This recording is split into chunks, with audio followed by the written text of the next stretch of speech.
My dear student, class BA part third year,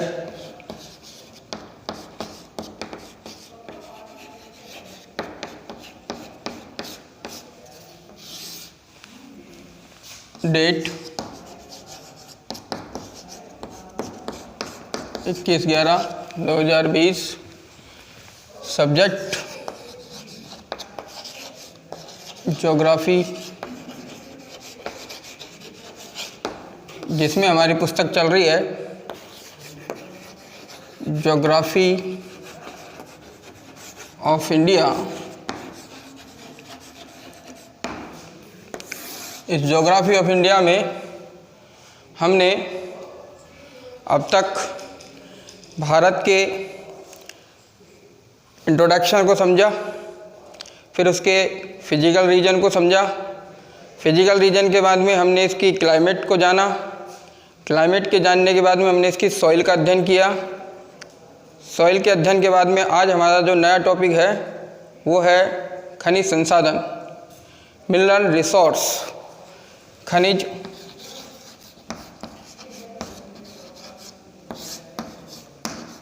संसाधन,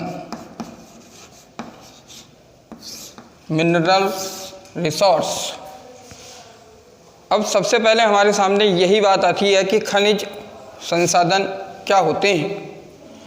तो सबसे पहले हमारे सामने यहाँ दो शब्द नज़र आ रहे हैं, एक खनिज और दूसरा है संसाधन। अगर हम खनिज को देखते हैं तो खनिज शब्द का तात्पर्य होता है कि भूगर्भ से प्राप्त होने वाले पदार्थ, अर्थात भूमि को खोदकर निकाले जाने वाले पदार्थ खनिज कहलाते हैं। अर्थात भूगर्भ में स्थित जो पदार्थ हैं उनका हम खनन करके उनको हम खोद कर जब निकालते हैं वो खनिज कहलाते हैं। इसी प्रकार से अगर संसाधन शब्द को देखते हैं तो संसाधन का मतलब है, अंग्रेजी अगर शब्द देखते हैं तो संसाधन को अंग्रेजी में रिसोर्स कहते हैं। रिसोर्स शब्द का अगर हम मीन देखते हैं, मतलब देखते हैं, तो री प्लस सोर्स, अर्थात लंबी समय अवधि तक चलने वाले साधन। अर्थात खनिज संसाधन जो पृथ्वी के भूगर्भ में स्थित हैं और जो हमारे मानव जीवन के लिए लंबी समय अवधि तक काम आने वाले साधन हैं, ऐसे संसाधन खनिज संसाधन कहलाते हैं। खनिज संसाधन के अंतर्गत जो हम खनिज की के ऊपर अगर हम चर्चाएं करते हैं तो खनिज का तात्पर्य हुआ भूगर्भ में खनिज, और खनिज का मतलब हुआ भूगर्भ से निकाले गए पदार्थ। भूगर्भ में स्थित जो पदार्थ हैं उनको खनन करके जो हम निकाल कर प्राप्त करते हैं वो खनिज कहलाते हैं। और खनिज जो हैं भूगर्भ में संयुक्त अवस्था के अंतर्गत पाए जाते हैं। खनिज जो संयुक्त अवस्था के अंतर्गत पाए जाते हैं उसके अंतर्गत खनिज जो होते हैं वो बहुत सारे संयुक्त रूप में मिलते हैं। और ये संयुक्त रूप में जो खनिजों का जो भंडार मिलता है, जो पाए जाते हैं, वो अयस्क के रूप में पाए जाते हैं। इन अयस्क को हम प्राप्त करते हैं, खोद कर निकालते हैं, प्राप्त करते हैं, फिर अयस्कों का शोधन करते हैं और शोधन करके शुद्ध जो है धातु को या अधातु को या खनिज को हम प्राप्त करते हैं। तो अयस्क जो होता है वो व्यापारिक दृष्टि से महत्वपूर्ण माना जाता है। जो खनिज पृथ्वी से खोदकर बाहर निकाले जाते हैं वो अयस्कों के रूप में संयुक्त अवस्था के अंतर्गत बहुत सारे जो पदार्थ होते हैं वो संयुक्त रूप में मिले होते हैं। उनका शुद्धिकरण जो होता है, अयस्क का शुद्धिकरण जो होता है वो हम करते हैं और फिर शुद्ध खनिज प्राप्त करते हैं। खनिजों के अंतर्गत इसके अलावा जो अघात्री या कह सकते हैं कि जो हमारी मिट्टी है या हमारी वनस्पति है या हमारे कंकर पत्थर हैं वो भी इसके अंतर्गत पाए जाते हैं, जिनको विज्ञान की भाषा में अघात्री या गैंग्स या मैट्रिक्स की संज्ञा दी है। वो भी हमारे जो खनिज होते हैं उनके साथ संयुक्त अवस्था में रहते हैं। उनका भी जो है हम खनन करते हैं, खनन करके फिर उनका भी हम शुद्धिकरण करते हैं। परिणाम ये हुआ कि खनिज का मतलब ये हुआ कि जो पृथ्वी से खोदकर निकाले जाने वाले जो पदार्थ हैं उनको हमने खनिज की संज्ञा दी है। अब खनिजों का अगर हम वर्गीकरण देखते हैं, अगर हम खनिजों के प्रकार की अगर हम बात करते हैं तो खनिजों के प्रकार के अंतर्गत सबसे पहले हमारे सामने खनिजों के वर्गीकरण को उनके रासायनिक गुणों के आधार पर हमने उनका वर्गीकरण किया है। रासायनिक अर्थात केमिकल प्रॉपर्टीज के आधार पर हमने उनका वर्गीकरण किया है। और केमिकल प्रॉपर्टीज के आधार पर जो वर्गीकरण किया है उस वर्गीकरण के अंतर्गत हम खनिजों का वर्गीकरण देखें तो खनिजों को हम 3 भागों में बांट देते हैं। नंबर फर्स्ट, धात्विक खनिज, जिसको हम धातु खनिज कहते हैं, मेटेलिक खनिज कहते हैं। नंबर दूसरा, अधात्विक खनिज, अधातु खनिज। और नंबर तीसरा, ईंधन खनिज, फ्यूल मिनरल्स। तो खनिजों को रासायनिक गुणों के आधार पर, केमिकल प्रॉपर्टीज के आधार पर खनिजों का हमने वर्गीकरण किया और इन खनिजों को हमने 3 कैटेगरियों में बांटा। सबसे पहले मेटेलिक मिनरल्स, फिर उसके बाद में नॉन मेटेलिक मिनरल्स, फिर उसके बाद में फ्यूल मिनरल्स, अर्थात धात्विक खनिज, अधात्विक खनिज और ईंधन खनिज। अब हमारे सामने सबसे पहला क्वेश्चन यही आता है कि धात्विक खनिज किसे कहेंगे, अधात्विक खनिज किसे कहेंगे और ईंधन खनिज किसे कहेंगे। जो खनिज जो हमने भूगर्भ से निकाले हैं, खनन करके निकाले हैं, प्राप्त किए हैं, उन खनिजों को रासायनिक गुणों के आधार पर हमने 3 भागों में बांट दिया है। सबसे पहले धात्विक खनिज की बात करते हैं तो धात्विक खनिज वे खनिज होंगे जिनमें धात्विक गुण पाए जाते हैं, जिनमें धातु गुण पाए जाते हैं, धातु की विशेषताएं मिलती हैं, जिनमें धात्विक गुण पाए जाते हैं। धात्विक गुण कौन कौन से होते हैं, किस प्रकार से धात्विक विशेषताएं होती हैं, धातु की विशेषताएं या प्रॉपर्टी होती हैं, उस आधार पर हम उन्हें धात्विक खनिज की संज्ञा देंगे। परिणाम यह हुआ कि धातु के गुण और विशेषताओं को समझने के लिए हमने ये देखा कि धातु जो गुण है, धात्विक जो गुण है या जो धातुओं की जो प्रॉपर्टी हैं उसके अंतर्गत कठोरता देखने को मिलती है, अर्थात धातु जो होती हैं वो कठोर होती हैं। धातुओं के अंतर्गत तन्यता होती है, धातुओं के अंतर्गत आघात वर्धनीयता होती है, आघात वर्धनीय।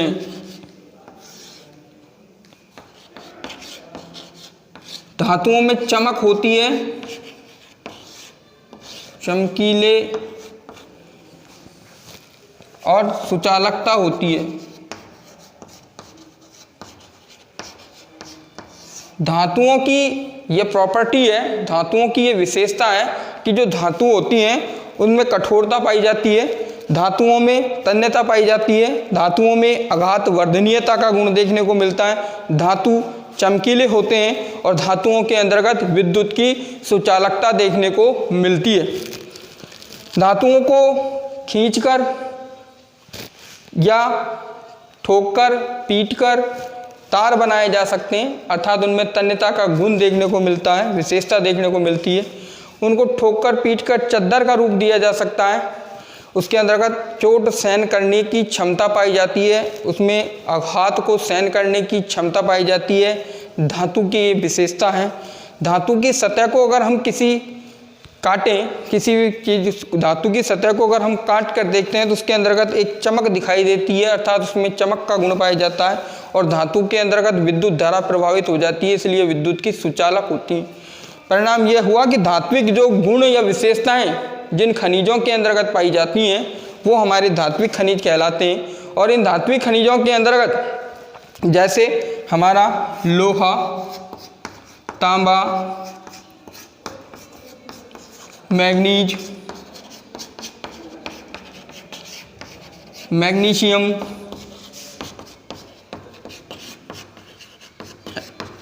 एल्युमिनियम,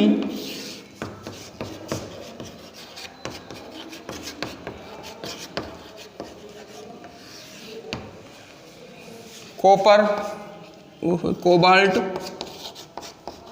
निकल, वेनेडियम, टाइटेनियम,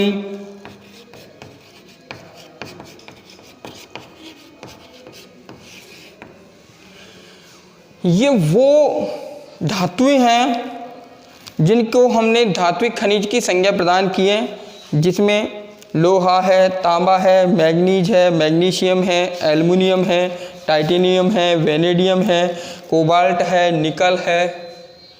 ये सारी की सारी धात्विक विशेषताओं को इसके अंतर्गत देखने को मिलती हैं, इसलिए इन्हें हमने धात्विक खनिज की संज्ञा प्रदान की है।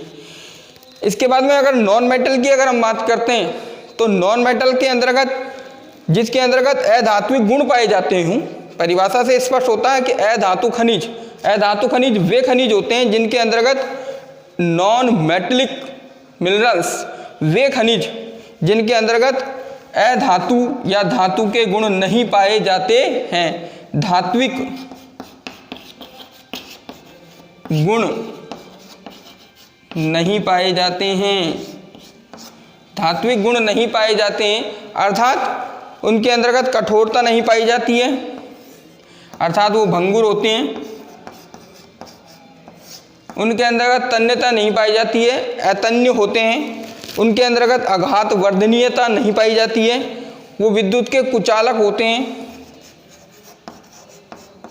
उनके अंतर्गत चमक नहीं पाई जाती है। तो धात्विक अर्थात नॉन मेटेलिक मिनरल्स या खनिज वे खनिज होते हैं जिनमें धात्विक गुण नहीं पाए जाते हैं। धात्विक गुण नहीं पाए जाने के कारण अर्थात उनमें कठोरता नहीं पाई जाती है, वो भंगुर प्रकार की प्रकृति के होते हैं। उनके अंतर्गत विद्युत की सुचालकता नहीं पाई जाती है, वो सारे के सारे कुचालक होते हैं। उसके अंतर्गत तन्यता नहीं पाई जाती है, आघात वर्धनीयता नहीं पाई जाती है, वो हमारे अधात्विक खनिज श्रेणी के अंतर्गत आते हैं।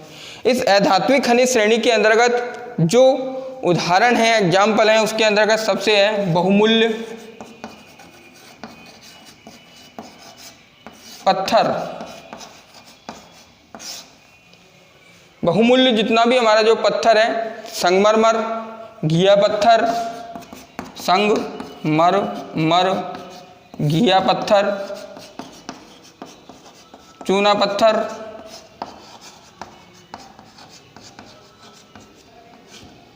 अभ्रक, जस्ता, सीसा, एस्बेस्टोस, ये जो चीज़ें हैं, ये चीज़ें जो हमारी हीरा है, पन्ना है, तांबड़ा है, पुखराज है, बहुमूल्य जो पत्थर हैं, कीमती जो पत्थर हैं, पुखराज है, नीलम है, सुनैला है, कटेला है, तांबड़ा है, ये सारे बहुमूल्य जो जवाहराती जो आभूषणों में काम आने वाले जो स्टोन हैं, पत्थर हैं, वो सारे के सारे हमारे अधात्विक खनिज हैं। इन अधात्विक खनिजों के अलावा जो हमारे इमारती पत्थर हैं, जिसके अंतर्गत चूना पत्थर है, घिया पत्थर है, संगमरमर है, ये जो हैं अधात्विक खनिजों के अंतर्गत रखे गए। अधात्विक खनिजों के अंतर्गत जैसे अभ्रक रखा गया है, सीसा रखा गया है, जस्ता रखा गया है। इनमें अधात्विक जो है गुण या विशेषताएं देखने को मिलती हैं। इनकी प्रकृति भंगुर प्रकार की होती हैं, ये विद्युत के कुचालक होते हैं। ईंधन खनिज, ईंधन खनिज वे खनिज जिनसे हमें ऊर्जा प्राप्त होती हो। ईंधन खनिज वे खनिज जिनसे हमें ऊर्जा प्राप्त होती हो। ऊर्जा प्राप्त होती है अर्थात वे खनिज जिनके अंतर्गत हमारे जो ऊर्जा के स्रोत माने जाते हैं। ईंधन खनिजों के अंतर्गत कोयला, कोयले के अलावा खनिज तेल, खनिज तेल के अंतर्गत पेट्रोलियम, पेट्रोलियम पदार्थ, पेट्रोलियम पदार्थ तथा प्राकृतिक गैस, प्राकृतिक गैस। तो ये तीन कैटेगरी जो हमने बांटी हैं, तो खनिज के अंतर्गत जो केमिकल प्रॉपर्टीज के आधार पर अर्थात खनिजों को हमने रासायनिक गुणों के आधार पर जब इनका वर्गीकरण किया तो हमने इसको तीन कैटेगरियों में बांटा। पहली कैटेगरी जो हमारी मेटेलिक मिनरल्स के अंतर्गत रखी है, धात्विक खनिज के अंतर्गत रखी है। उन धात्विक खनिजों के अंतर्गत हमने ये देखा कि धात्विक खनिज वे खनिज होते हैं जिनके अंतर्गत धात्विक गुण पाए जाते हैं। धात्विक गुण देखने को मिलते हैं, जैसे कठोरता पाई जाती है, तन्यता पाई जाती है, घातवर्धनीयता पाई जाती है, चमक पाई जाती है और सुचालकता पाई जाती है। उसके अंतर्गत ये इसके एग्जाम्पल हैं जो धात्विक खनिज के अंतर्गत रखे गए। अधात्विक खनिज वे खनिज होते हैं जिनके अंतर्गत अधात्विक गुण अर्थात धातुओं के गुण नहीं पाए जाते हैं, या अपन कह सकते हैं कि उनके अंतर्गत अधात्विक गुण मिलते हैं। जैसे अधात्विक गुणों की विशेषता है कि उनकी प्रकृति भंगुर प्रकार की प्रकृति होती है, साथ ही साथ में उनके अंतर्गत कुचालकता देखने को मिलती है। कुछ अपवाद हैं, जैसे ग्रेफाइट है, जैसे हीरा है, ये अधात्विक गुणों के अंतर्गत अपवाद रखे गए हैं। ईंधन खनिज वे खनिज जो ऊर्जा के रूप में ईंधन के रूप में प्रयुक्त किए जाते हैं, जिसके अंतर्गत हाइड्रोकार्बन युक्त यौगिक होते हैं। हाइड्रोकार्बन युक्त यौगिक होते हैं। इन हाइड्रोकार्बन युक्त यौगिकों के अंतर्गत पेट्रोलियम पदार्थ हैं, प्राकृतिक गैस हैं और कोयले को रखा गया है। यूँ करके रासायनिक गुणों के आधार पर हमने खनिजों की जो है 3 बड़ी कैटेगरियाँ व्यक्त की।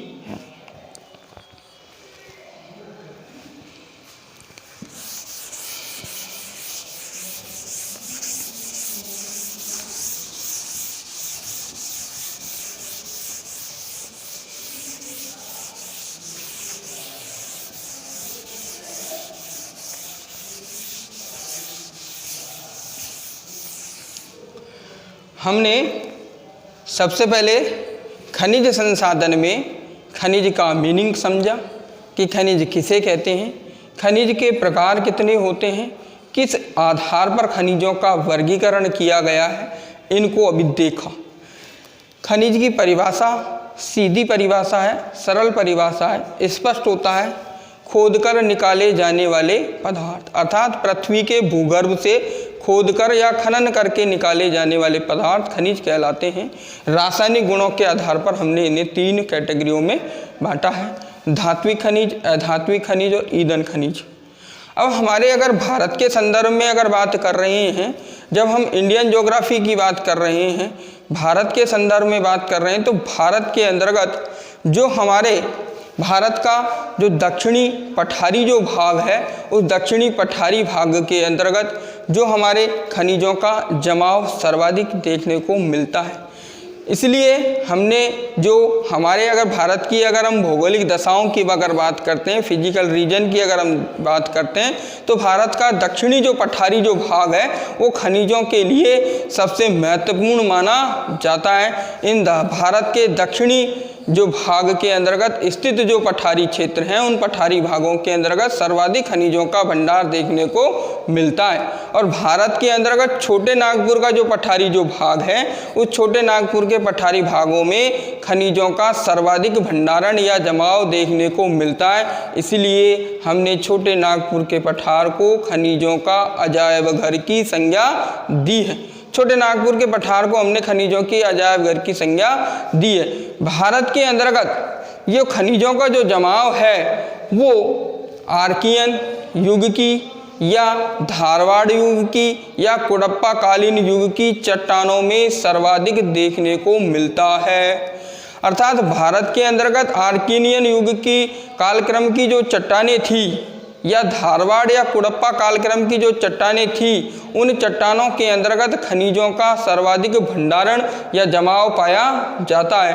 भारत की अगर दशाओं की बात करें तो खनिजों की दशाओं के आधार पर भारत के अंतर्गत सर्वाधिक जो खनिजों का जो जमाव देखने को मिलता है वो हमारा केरल के अंतर्गत, कर्नाटक के अंतर्गत, महाराष्ट्र के अंतर्गत, आंध्र प्रदेश के अंतर्गत, तमिलनाडु के अंतर्गत, झारखंड के अंतर्गत, छत्तीसगढ़ के अंतर्गत सर्वाधिक खनिजों का भंडारण इन राज्यों के अंतर्गत भारत के दक्षिण भागों के अंतर्गत सबसे ज़्यादा खनिजों का जमाव देखने को मिलता है। भारत के अंतर्गत जो हमारे खनिजों का जो जमाव हुआ है, जो निर्माण हुआ है, वो प्राचीन काल से स्थित जो हमारी चट्टानों की जो शैल हैं उनके अंतर्गत, चट्टानों के अंतर्गत या शैलों के अंतर्गत देखने को मिलता है।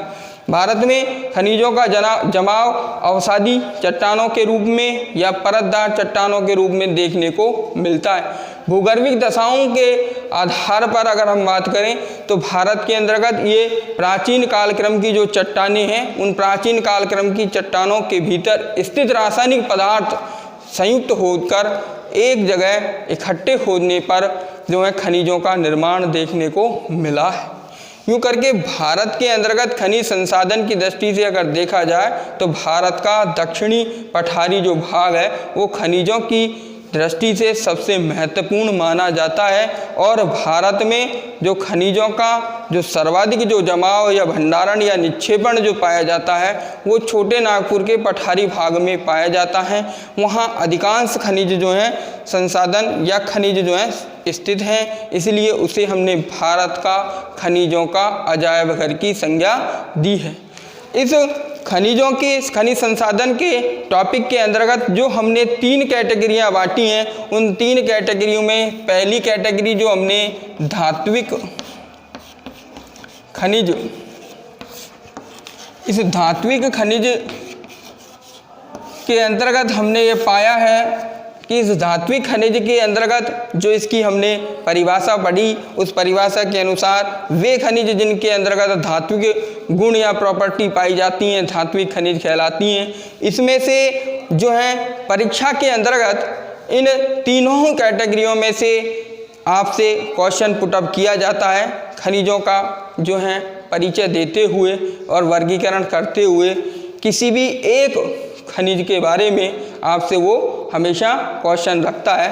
तो सबसे पहले अगर हम धात्विक खनिजों की अगर चर्चाएं करें तो भारत के अंतर्गत धात्विक खनिजों में सबसे पहले अगर हम बात करते हैं तो लोहे की बात करेंगे। लोहा भारत के अंतर्गत सबसे पहले जो हम लोहे की लोह अयस्क की बात करते हैं। आयरन की अगर हम बात करते हैं तो लोह जो धातु है वो एक धात्विक खनिज है, अर्थात लोहा जो होता है कठोर होता है। लोहे के अंतर्गत तन्यता का गुण देखने को मिलता है, आघात वर्धनीयता का गुण देखने को मिलता है। इसके अंतर्गत विद्युत की सुचालकता देखने को मिलती है। ये इसकी प्रॉपर्टी है। और इसका अगर हम यूज देखें तो लोहे का उपयोग जो है हम मशीनों के अंतर्गत करते हैं, हमारे हथियारों के अंतर्गत करते हैं, हमारे सिक्कों के अंतर्गत करते हैं। साथ ही साथ जितने भी हमारे जो तार हैं, जितने भी हमारे उपकरण हैं, उनके अंतर्गत मशीन हैं, उनके अंतर्गत सर्वाधिक जो है लोह धातु का प्रयोग हम करते आ रहे हैं। और इस लोह धातु को हमने जो है इस खनिज संसाधन के अंतर्गत, इस आधुनिक युग के अंतर्गत, इस मशीनी युग के अंतर्गत इसको हमने जो है कुंजी के रूप में जाना है, क्योंकि जितनी भी मशीन निर्मित हैं वो हमारी अधिकांश लोहे से निर्मित हैं। इसलिए इसे हमने जो है मशीनों की कुंजी कहा है। औद्योगिकरण का आधार जो है लोह धातु को कहा जाता है। अब लोहा जो है किस रूप में पाया जाता है, लोहे को हम भूगर्भ से किस रूप में जो है प्राप्त करते हैं, तो लोहे के अयस्क के रूप में हम इसे प्राप्त करते हैं। अब इस लोहे के जो अयस्क हैं उनको हमने 4 कैटेगरियों में बांटा है। सबसे पहले हमने मैग्नेटाइट अयस्क,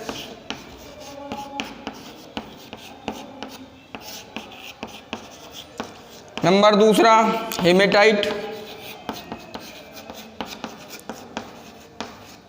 नंबर तीसरा लिमोनाइट, सिडेराइड,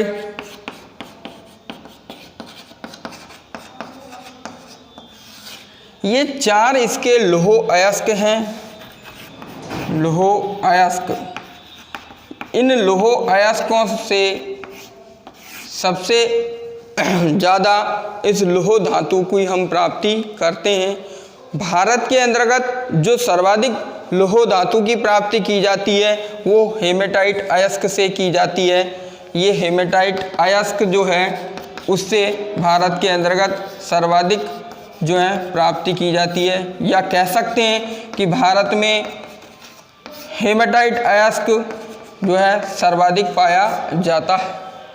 भारत के अंतर्गत अधिकांश जो लौह धातु का जो उत्पादन किया जाता है वो हेमेटाइट अयस्क से ही किया जाता है। अब इन अयस्कों की अगर प्रॉपर्टीज़ की अगर हम बात करते हैं तो सबसे पहले मैग्नेटाइट अयस्क की अगर हम चर्चाएं करें तो मैग्नेटाइट अयस्क जो है, इस मैग्नेटाइट अयस्क के अंतर्गत जो हमारे लौह अंश की अगर हम बात करें, लौह अंश की अगर हम बात करें तो मैग्नेटाइट अयस्क एक ऐसा अयस्क है जिसमें लौह अंश की मात्रा सर्वाधिक पाई जाती है। लगभग 70% इसमें लौह अंश की मात्रा पाई जाती है। साथ ही साथ इस मैग्नेटाइट अयस्क के अंतर्गत चुंबकीय गुण पाया जाता है, अर्थात इसके अंतर्गत चुंबकीय गुण पाया जाता है, चुंबकीय विशेषता पाई जाती है। यह काले रंग का अयस्क होता है, यह चुंबकीय गुण को दर्शाता है। इसमें लौह अंश की मात्रा 70% पाई जाती है। ये सबसे उत्तम प्रकार का लौह अयस्क माना जाता है, उत्तम प्रकार का लौह अयस्क माना जाता है।